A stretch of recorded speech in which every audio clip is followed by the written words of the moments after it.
Hello dear student, आज हम आपका जो +2 क्लास है उसके अंदर आपका जो दूसरा लेसन है विश्व जनसंख्या वितरण घनत्व और वृद्धि।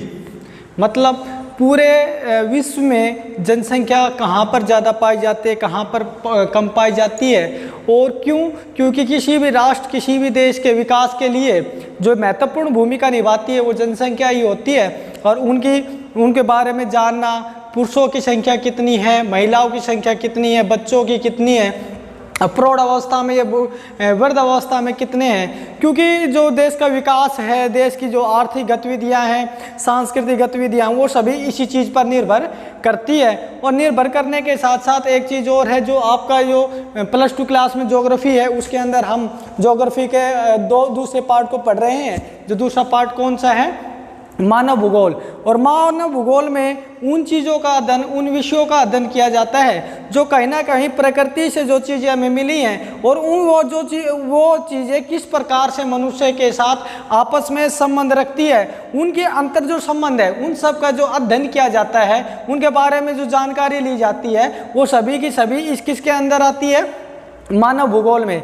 और जो पहला जो लेसन आपका हुआ था उसके अंदर हमने पढ़ा कि जो मानव भूगोल है उसके अंदर किस प्रकार हम जनसंख्या भूगोल को पढ़ते हैं और किस प्रकार से जनसंख्या जो भूगोल है उससे संबंधित आर्थिक जो गतिविधियां है, परिवहन जो गतिविधियां हैं, या फिर जिस तरह के औद्योगिकरण है, नगरीकरण है, ये सभी चीज़ों के बारे में हम जानने का प्रयास करते हैं। और ये सारी की सारी चीज़ें कहीं ना कहीं जब भी समझ में आएंगी जब हम देखेंगे कि जनसंख्या का वितरण कहाँ पर, कितने क्षेत्र में कितनी जनसंख्या है और फिर किस प्रकार उनका जनसंख्या घनत्व और वृद्धि ये सब निकाली जाती है। ये सारी चीज़ें इस लेसन में पढ़ेंगे। तो सबसे पहले ये जानते हैं कि विश्व जनसंख्या परिचय और इतिहास। मानव हमेशा से ही जब आदि मानव से लेकर और अब तक जैसे जैसे मनुष्य ने अपने तकनीकी में विकास किया है, अपने औद्योगिक क्षेत्र में विकास किया है, या प्रकृति ने जो संसाधन दिए हैं और अपने बौद्धिक स्तर का विकास करते हुए मनुष्य ने अपने आवश्यकता को पूरी करने के साथ साथ जिन साधनों का इस्तेमाल किया, उनके साथ उनकी जनसंख्या, मनुष्य है उनकी जनसंख्या बढ़ने लग रही है।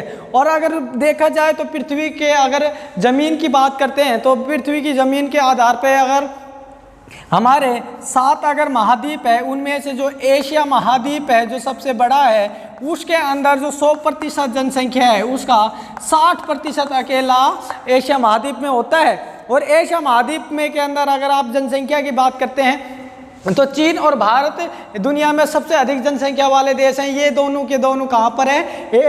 एशिया महाद्वीप में है। और एशिया महाद्वीप को मानव घर के नाम से भी जाना जाता है, क्योंकि पूरी दुनिया में सबसे ज़्यादा जनसंख्या कहाँ पर पाई जाती है? जो एशिया महाद्वीप में पाई जाती है। और एशिया महाद्वीप में जो जनसंख्या का घनत्व है वो सबसे ज़्यादा होने के कारण है, उसमें हम देखते हैं कि प्राकृतिक कारण हैं, वो भी कहीं ना कहीं प्रभावित करते हैं जनसंख्या घनत्व को। आर्थिक कारण है जिसमें खनिज, उद्योगीकरण, नगरीकरण, ये सारी चीज़ें ऐसी होती हैं जो जनसंख्या को प्रभावित करते हैं। और किसी क्षेत्र में अगर जनसंख्या ज़्यादा पाई जाती है तो उनमें से ये प्राकृतिक और सांस्कृतिक या फिर आर्थिक कारण महत्वपूर्ण हो जाते हैं। इन सभी चीज़ों को हम इसके अंदर पढ़ेंगे। तो बात करते हैं जनसंख्या घनत्व। और जनसंख्या घनत्व जब आप निकाला जाता है तो कुल संख्या प्लस में क्षेत्र, अगर इन दोनों के बाद क्या निकलता है? जनसंख्या घनत्व निकल के आता है। कुल जनसंख्या और क्षेत्र है, जब इसको भाग करेंगे इससे तो क्या निकल के आएगा कि घनत्व है, उसको निकालने का एक तरीका होता है।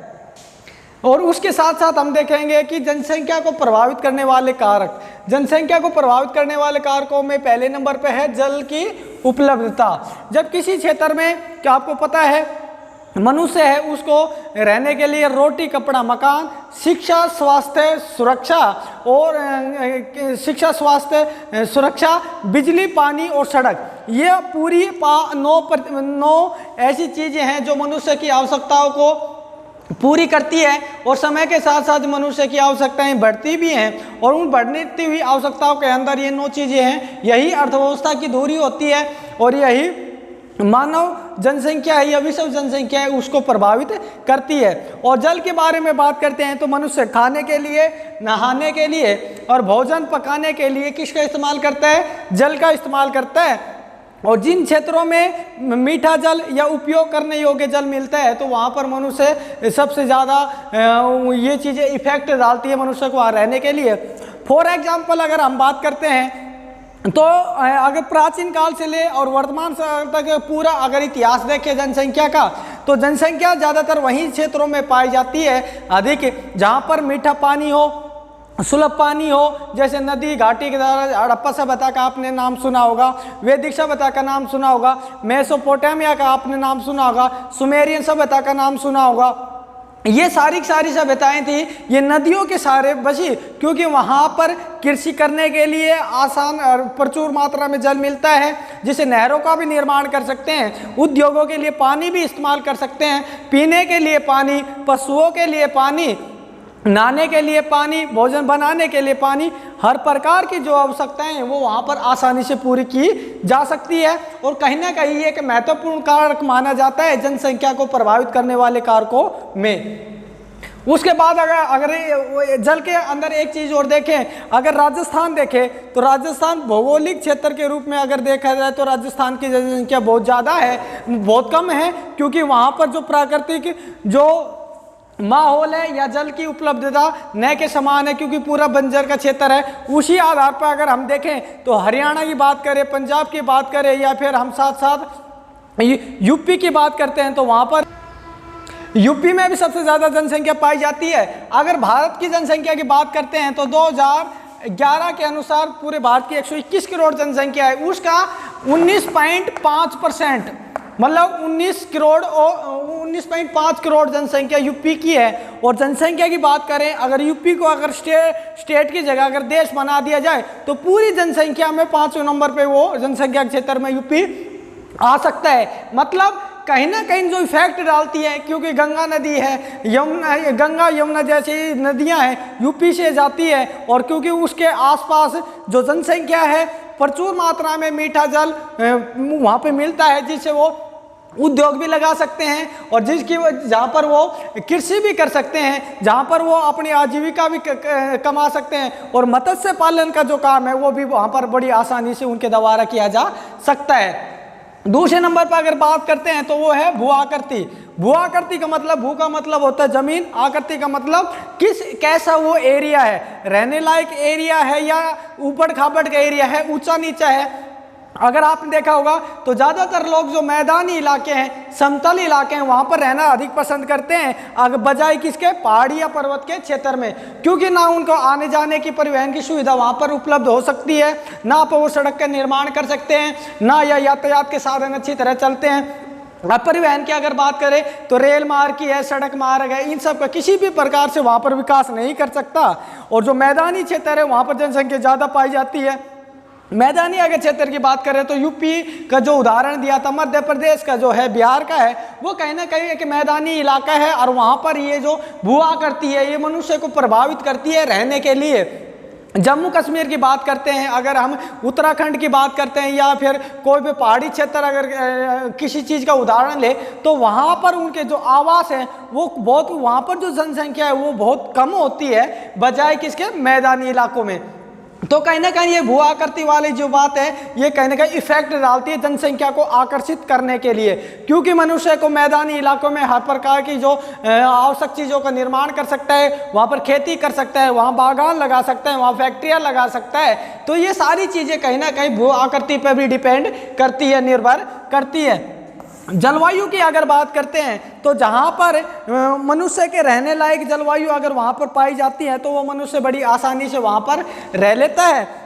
अगर जलवायु के देखा जाए उष्ण या ठंडे मनुस्थलों की बजाय जो मानव है वो ऐसी जगहों पर ज़्यादा रहना पसंद करता है जो वहाँ का मौसम उसके अनुकूल हो। फॉर एग्जाम्पल बात करते हैं, जहाँ पर अधिक गर्मी होगी वहाँ पर भी बहुत, जहाँ पर एक यहाँ पर बता रहे हैं एक तो गर्म और एक ठंडे, गर्म और ठंडी जहाँ की जलवायु होगी वो मनुष्य के रहने के लिए अनुकूल नहीं है, ना वो वनस्पति के लिए या मनुष्य से जुड़ी हुई जो पशुपालन से जैसी जो चीज़ें हैं वो भी वहाँ पर प्रचुर मात्रा में नहीं मिलेगी। गर्म की अगर बात करें तो भारत का सबसे गर्म जो क्षेत्र है वो है थार मरुस्थल जो भारत का है, वहाँ पर जनसंख्या न के बराबर है। दूर दूर तक वहाँ पर रेतीले पहाड़ होते हैं, गर्म है जलवायु है वहाँ की, और वहाँ पर उपजाऊ जमीन भी नहीं है। क्यों? क्योंकि वहाँ पर अगर ये दो चीज़ भी देखी जाए, ये दो इफेक्ट भी हैं, क्योंकि वहाँ पर जल भी नहीं है, भू आकृति रहने लायक नहीं है, बंजर जमीन है, कुछ उपजाऊ नहीं हो सकता, और साथ साथ जलवायु भी बहुत ज़्यादा गर्म है। ठंडे एरिया की अगर बात करते हैं तो जम्मू कश्मीर का हिमालय का जो क्षेत्र है वो है तो बहुत बड़ा, लेकिन वहाँ पर ठंडी जलवायु है। और गर्म और ठंडी के जब यहाँ बच्चों बात आई है तो इसके अंदर हम देखते हैं कि गर्म रेगिस्तान दो तरह के होते हैं, एक गर्म एक ठंडा। ठंडा रेगिस्तान की अगर हम बात करते हैं, ठंडे रेगिस्तान की, तो लेह लद्दाख है। लद्दाख है वो भारत का एक ठंडा रेगिस्तान है। अगर गर्म रेगिस्तान है अगर बात करते हैं तो वो भारत का कौन सा है? थार। क्योंकि मरुस्थल एक वर्ड प्रयोग किया जाता है, मरुस्थल, मरुस्थल, और मरु का मतलब होता है मृत, जहां पर कुछ ना हो, और स्थल का मतलब जगह।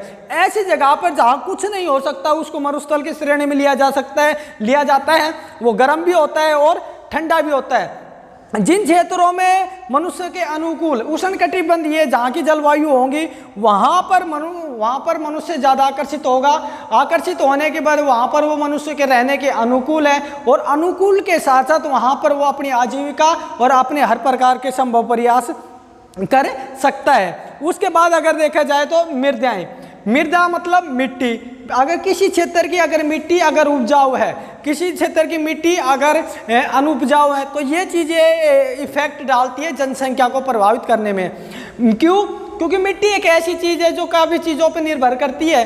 क्यों? क्योंकि वहाँ पर वो मनुष्य कृषि भी कर सकता है, वहाँ पर मनुष्य वो रहने के लिए अपने आवास बना सकता है। साथ साथ अगर हम बात करते हैं बंजर ज़मीन, एक तो होती है बंजर या रेतीली, और दूसरे पे क्या आ गए? लाल या लेटरलाइट मिट्टी, या फिर एक दोमट मिट्टी। तो जिन क्षेत्रों में दोमट मिट्टी होती है वो बहुत ज़्यादा उपजाऊ होती है। और आपको जब सबसे पहले जो उदाहरण दिया गया था यूपी वाला, यूपी, वहाँ पर दोमट मिट्टी मिलती है, और दोमट मिट्टी के मिलने के साथ साथ वहाँ पर बड़ी प्रचुर मात्रा में कृषि की जा सकती है, उद्योग धंधे लगाए जा सकते हैं, बजाय किसके? रेतीली या बंजर के। जहाँ पर कुछ नहीं हो वो बंजर मिट्टी है। और अगर राजस्थान की बात करते हैं वहाँ पर कहीं ना कहीं ये बंजर मिट्टी पाई जाती है, वहाँ पर वो उपजाऊ नहीं है, और उपजाऊ नहीं होने के कारण वहाँ पर जनसंख्या भी न के बराबर है। दूर दूर तक वहाँ पर रहने के लिए कोई आवास नहीं है, दूर दूर तक जनसंख्या किसी मानव का नामो निशान नहीं है, बजाय कहाँ पर? जहाँ पर दोमट मिट्टी या उपजाऊ मृदा पाई जाती है। तो ये कहीं ना कहीं ये प्राकृतिक कारण है, प्रकृति ने जैसा बनाया उसको मनुष्य ने अपने अनुसार ढाला, और उसके आधार पर ही मनुष्य के जीवन को उसने प्रभावित किया। तो ये प्रभावित करने वाले कारक हैं, जैसे जल की उपलब्धता की बात करते हैं, भू आकृति की अगर हम बात करते हैं, जलवायु की बात करते हैं, या रेतीली या मृदा की बात करती हैं। ये कहीं ना कहीं प्राकृतिक कारण है, जो प्रकृति जिसमें मनुष्य का कोई इंटरफेयर नहीं है, और जिसके कारण मनुष्य की जो जनसंख्या है उसको प्रभावित ये करते हैं और काफ़ी गहराई से जुड़ते हैं। और इनके अंदर एक सकारात्मक अगर ये वहाँ पर स्थितियाँ हैं तो मनुष्य की जनसंख्या को प्रभावित करेंगी। अगर नकारात्मक स्थितियाँ हैं, अनुकूल नहीं है, तो वे वहाँ पर जनसंख्या का अभाव पाया जाएगा। वहाँ पर ज़मीनें ज़्यादा होंगी, मनुष्य की संख्या कम या न के बराबर होंगी। लेकिन ये सारी चीज़ें अगर अनुकूल है प्राकृतिक कारण, तो कहीं ना कहीं इफेक्ट डालते हैं वहाँ पर मनुष्य के प्रवास के लिए, या फिर वहाँ पर और जनसंख्या बढ़ने के लिए, या वहाँ पर उनकी आजीविका को चलाने के लिए। अब बात आती है आर्थिक कारण। आर्थिक कारणों की अगर बात करते हैं तो जिसमें एक खनिज आया है, एक औद्योगिकरण आया है, एक नगरीकरण, और ये सारी चीज़ें होती हैं जो मनुष्य के जीवन को प्रभावित करती है और जनसंख्या को भी प्रभावित करने में एक महत्वपूर्ण भूमिका निभाती है। जब पहले नंबर पे अगर आया है तो खनिज, पहले पे खनिज, चाहे लोहे की बात आए या एल्युमिनियम की बात आए, सोने की बात आए या कोयले की बात आए, आप देखोगे जिन क्षेत्रों में ये खनिज पदार्थ पाए जाते हैं तो वहाँ पर लोग रोजगार की तलाश में, काम की तलाश में वहाँ पर जाते हैं। और भारत में नहीं, पूरी दुनिया में बहुत सारे ऐसे क्षेत्र रहे हैं जहाँ पर जनसंख्या बढ़ने का एक महत्वपूर्ण कारण क्या है, वहाँ पर महत्वपूर्ण अगर कोई कारण है वो खनिज की उपलब्धता है, जहाँ पर उनको काम मिल सकता है। जैसे अगर आप बात करते हैं तो बिहार हो या झारखंड हो, ठीक है, या फिर अगर बात करते हैं एमपी हो, मध्य प्रदेश, ये वो क्षेत्र है जहाँ पर खनिज पदार्थ प्रचुर मात्रा में मिलते हैं, कोयला जैसे, जिनकी वजह से वहाँ पर जनसंख्या प्रभावित होती है। और जनसंख्या प्रभावित होगी तो वहाँ ऑटोमेटिकली क्या है, जनसंख्या बढ़ेगी, और जनसंख्या बढ़ने के साथ साथ वहाँ पर लोगों की आवश्यकताओं की पूर्ति होंगी। और सबसे बड़ी बात है कि यहाँ पर अगर उद्योग या खनिज है तो वहाँ पर क्या जाएंगे, उद्योग। क्यों? क्योंकि दूसरा जो आर्थिक जो प्रक्रिया है उसके अंदर दूसरा कारण कौन सा है, औद्योगिकरण। और औद्योगिकरण क्या है कि जहाँ पर खनिज होंगे वहाँ पर क्या होंगे, उद्योगीकरण, वहाँ पर क्या होंगे, उद्योग। और उद्योग होंगे तो मनुष्य वहाँ पर आएगा, मनुष्य वहाँ पर आएगा तो फैक्ट्रियों में काम करेगा, फैक्ट्रियों में काम करेगा तो साथ साथ एक चीज़ और है कि उनसे जुड़े और भी जो उद्योग है वो भी बड़ी आसानी से होंगे। और जो उद्योग हैं वो लगेंगे तो लोगों की जनसंख्या प्रभावित करेंगे।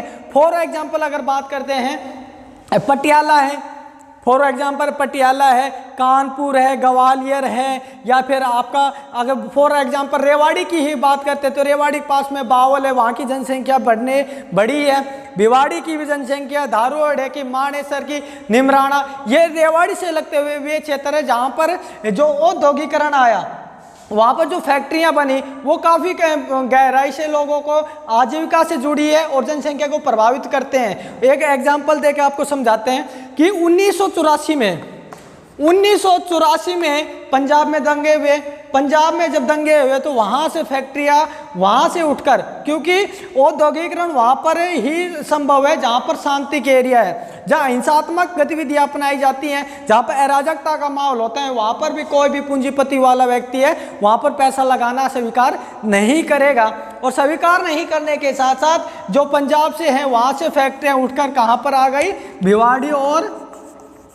भिवाड़ी और धारूहेड़ा में, भिवाड़ी और धारूहेड़ा में वहाँ पर आई। और 1984 से लेकर अब तक अगर आप देखोगे तो वहाँ की जो स्थितियाँ हैं वो बिल्कुल बदल चुकी हैं। धीरे धीरे वहाँ पर बहुत भारी संख्या में वो आवास बनने लग रहे हैं, लोगों की जनसंख्या बढ़ने लग रही है, लोग काम की तलाश से दूसरी जगह पर वहाँ पर आकर सेटल होने लग रहे हैं, जिससे धीरे धीरे वहाँ की जनसंख्या प्रभावित होती है। और जनसंख्या प्रभावित करने में जो आर्थिक कारण है उसमें औद्योगिकरण एक महत्वपूर्ण भूमिका निभाता है। उसके बाद आता है नगरीकरण। नगरीकरण का मतलब ये होता है जहाँ पर जैसे कि आपको एक चीज़ और समझा देते हैं, एक तो होता है गांव और एक होता है नगर। गांव और नगर में अंतर क्या है, जबकि रहते तो दोनों में मनुष्य ही हैं, लेकिन गांव का जो बेस होता है वो होता है कृषि और पशुपालन। गांव का आधार होता है कृषि और पशुपालन, और जो नगर है उसका आधार होता है उद्योग और व्यापार।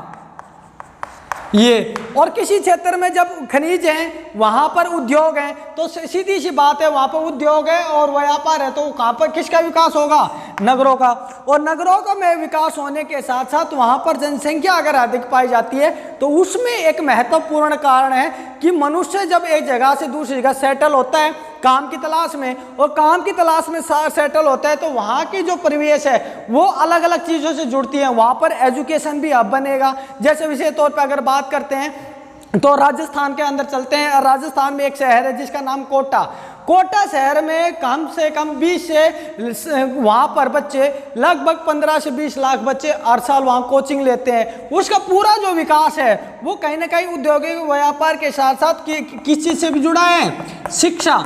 और जहाँ शिक्षा होगी और मनुष्य परमानेंट वहाँ सेटल होगा तो किससे स्वास्थ्य आ जाएगा।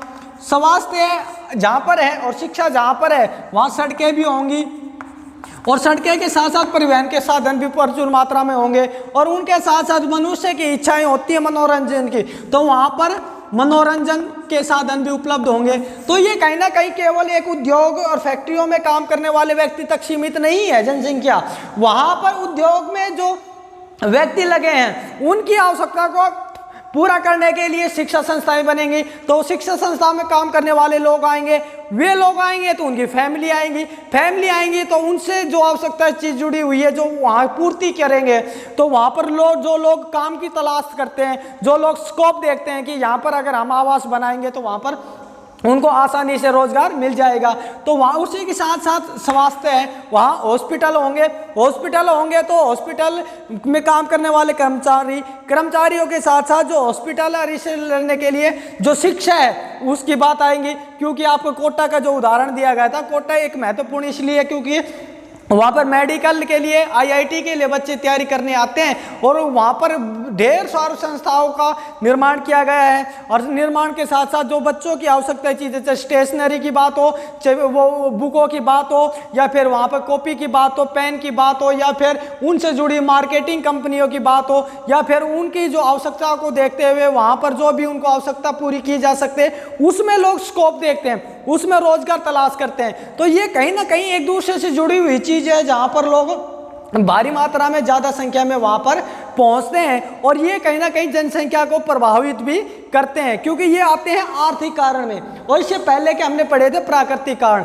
ये आर्थिक कारण और प्राकृतिक कारण ये एक महत्वपूर्ण भूमिका निभाते हैं किसके बारे में, कि जो कितनी आसानी से मनुष्य की आवश्यकता पूरी हो, उसके अनुकूल हो, और जो परिस्थितियां मनुष्य के अनुकूल होती हैं, चाहे वो सांस्कृतिक हो, चाहे वो प्राकृतिक हो, या फिर आर्थिक, उनके आधार पर मनुष्य बड़ी आसानी से अपने आप को वहाँ स्थापित करता है और वहाँ पर जनसंख्या बढ़ने लगती है। उसी के साथ साथ एक चीज और होती है धार्मिक और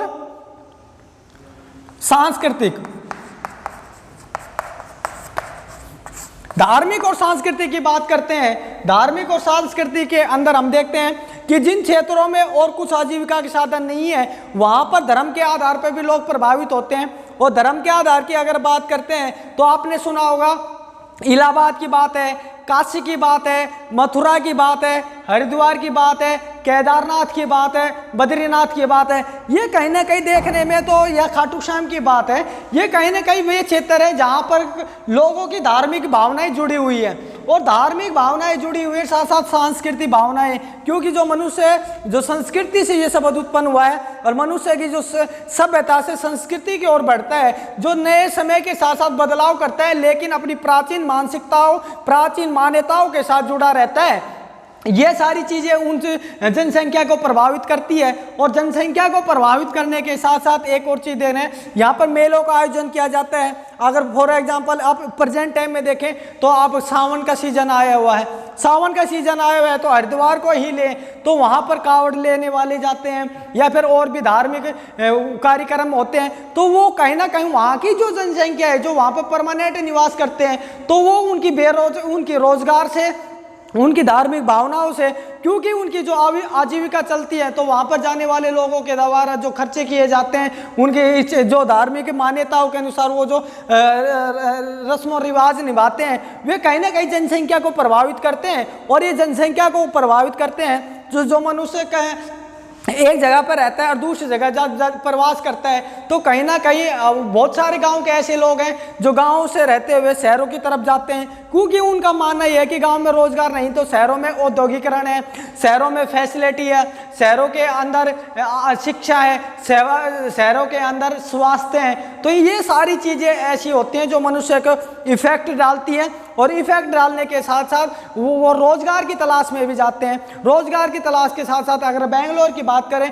तो तकनीकी क्षेत्र में उन्होंने एक महारत हासिल की है, अपनी पहचान कायम की है। अगर हरियाणा से लगता हुआ एक यूपी का जगह है जिसको हम नोएडा कहते हैं, नोएडा सॉफ्टवेयर इंजीनियर के जैसे मामले हैं, उनकी वजह से वो विकसित हुआ है, वहाँ की जनसंख्या बढ़ने लग रही है। दिल्ली की अगर बात करते हैं, देश की राजधानी के साथ साथ वहाँ पर शिक्षा है, स्वास्थ्य है, वहाँ पर रोजगार के अवसर हैं। ये सारी चीज़ें मनुष्य की आवश्यकता को पूरी करती हैं और मनुष्य की आवश्यकताओं के साथ साथ जनसंख्या बढ़ने में एक महत्वपूर्ण भूमिका निभाती है। और यही है कि जो विश्व जनसंख्या का जो गंतव्य है और वो वितरण है, जो बिखराव है जनसंख्या ज़्यादा होने का, कम होने का, या फिर उनमें कैसे कैसे वृद्धि होती है, ये सारी चीज़ें एक दूसरे से जुड़ी हुई है और जुड़ी होने के एक दूसरे को प्रभावित करती है और प्रभावित करने के साथ साथ मनुष्य को एक महत्वपूर्ण भूमिका निभाती है जनसंख्या बढ़ने में। और इस तरह के जो उदाहरण आपको दिए गए, ये फॉर एग्जांपल भारत से जुड़े थे जो आपको आसानी से समझ में आ जाए। इसी तरह की गतिविधियां पूरी दुनिया में होती हैं। अगर देखा जाए तो रूस, अगर पूरी भौगोलिक क्षेत्र की अगर बात करते हैं तो पूरी दुनिया में सबसे बड़ा क्षेत्रफल के आधार पर बड़ा है, लेकिन जनसंख्या कम है। क्यों? क्योंकि रहने के लिए कुछ ज़्यादा फैसिलिटी है नहीं, और ये जो प्राकृतिक कारण है ये भी एक महत्वपूर्ण भूमिका, क्योंकि ज़्यादातर एरिया उसका बर्फीला है, पीने के लिए कुछ होता है नहीं, ज़मीन है वो कम उपजाऊ है। तो वहाँ पर कुछ देश ऐसे हैं जहाँ की जनसंख्या, क्षेत्र कम है, जनसंख्या ज़्यादा है। क्योंकि पूरी दुनिया में क्षेत्रफल के हिसाब से अगर सबसे बड़ा अगर देश है तो रूस है, जनसंख्या के हिसाब से अगर सबसे बड़ा है तो वो चाइना है, और जनसंख्या के हिसाब से सबसे छोटा और क्षेत्रफल के हिसाब से छोटा वेटिकन सिटी है जो रोम के अंदर है। तो ये कहीं ना कहीं चीज़ें हैं जो एक दूसरे को प्रभावित करती हैं, और ये प्रभावित करने में महत्वपूर्ण भूमिका जल भी है, खनिज पदार्थ भी है, औद्योगिकरण, नगरीकरण और मृदा है, या फिर भू आकृतियाँ हैं, धार्मिक, सांस्कृतिक, ये सारी चीज़ें एक दूसरे से जुड़ी हुई है जो जनसंख्या को प्रभावित करती है। जनसंख्या का कहीं पे कम होना, कहीं पे ज़्यादा पाया जाना, ये सारी चीज़ें इनके आधार पर ही निर्भर करती है। तो बच्चों, आज का जो ये पार्ट है इसके अंदर हमने पढ़ा कि जनसंख्या जो घनत्व है उसको प्रभावित करने वाले कारक और किस प्रकार से ये मानव भूगोल के अंदर एक विषय है कि मनुष्य के किसी क्षेत्र में कम होना या ज़्यादा पाया जाना किन किन कारणों से होते हैं, उसमें प्रकृति ने क्या भूमिका निभाई, आर्थिक परिस्थितियों ने क्या भूमिका निभाई, धार्मिक और सांस्कृतिक स्थिति ने क्या भूमिका निभाई, और जिसके चलते वहाँ की जनसंख्या बढ़ने लग रही है। तो बच्चों, आज के लिए इतना ही। आपका दूसरा लेसन है उसके अंदर हमने ये पढ़ा, और आप YouTube के अंदर ऑनलाइन क्लासेस की जो व्यवस्था की गई है आपकी सुविधाओं के, क्योंकि जिस प्रकार का माहौल है, जो कोविड-19 की जो बीमारी महामारी है, पूरी दुनिया परेशान है, उन सबको रखते हुए आप घर में रहते हुए आपकी एजुकेशन ख़राब ना हो, आपकी पढ़ाई सुचारू रूप से चले, तो उसकी व्यवस्था ऑनलाइन के क्लासेस के द्वारा आरंभ की गई है। आपको घर बैठे इनकी सुविधाएं दी जाएंगी, और आप यूट्यूब चैनल के द्वारा जो Saraswati senior secondary school Gudiyani है उस चैनल को सब्सक्राइब करें और लाइक करें, जिससे ज़्यादा से ज़्यादा लोगों तक ये चीज़ें पहुँचे। और शिक्षा एक ऐसी चीज़ है जो जितना ज़्यादा उसको पढ़ा जाता है, समझा जाता है, उतना ज़्यादा व्यक्ति विकास करता है और सभ्य से सभ्य बनने की कोशिश करता है, और वो बनता भी है। तो इन्हीं सभी चीज़ों के साथ, इन सब बातों के साथ आप चैनल को सब्सक्राइब करें, लाइक करें, और घर बैठ के आपका जो सिलेबस है उसको पूरा करें। आज के लिए इतना ही, धन्यवाद।